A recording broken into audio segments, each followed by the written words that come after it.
Dans la nouvelle charte d'investissement, il y a une batterie de décisions qui sont proposées et qui sont passées par plusieurs filtres, qui sont au niveau du secrétaire général du gouvernement et qui seront présentées, Inch'Allah, bientôt au Conseil de gouvernement.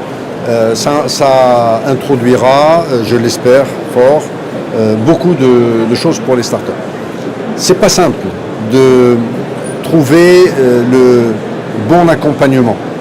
Chaque pays essaye par ses démarches d'innover. Eh bien, le Maroc essaye de le faire dans la sérénité et dans l'accompagnement en profondeur. On ne veut pas faire d'effet d'annonce, ça ne nous intéresse pas.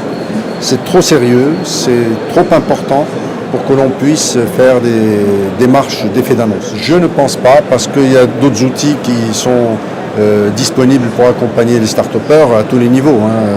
Vous avez aujourd'hui l'AMPME d'un côté, l'Agence du développement digital qui est aujourd'hui opérationnelle et qui les accompagne. Et nous avons d'autres structures privées qui sont à leur disposition et qui les accompagnent sérieusement. La réponse est oui, mais ce n'est pas suffisant. Contrairement à ce que chacun pense, on pense que tout se résume dans des moyens financiers. Dans des opérations d'accompagnement de start-up, contrairement à ce qu'on pense, ce n'est pas vrai. Ce qui est important, c'est un accompagnement de coaching, de recherche de marché, d'apprentissage, de négociation avec les banques, de trouver le moment opportun, d'ouvrir son capital, pas d'ouvrir son capital. Ça, vous pouvez donner l'argent que vous voulez et faire les bêtises que vous voulez avec ça. Vous pouvez les marquer les unes après les autres. Ce n'est pas une question d'argent uniquement. Oui, un peu d'argent, mais beaucoup d'accompagnement qualitatif.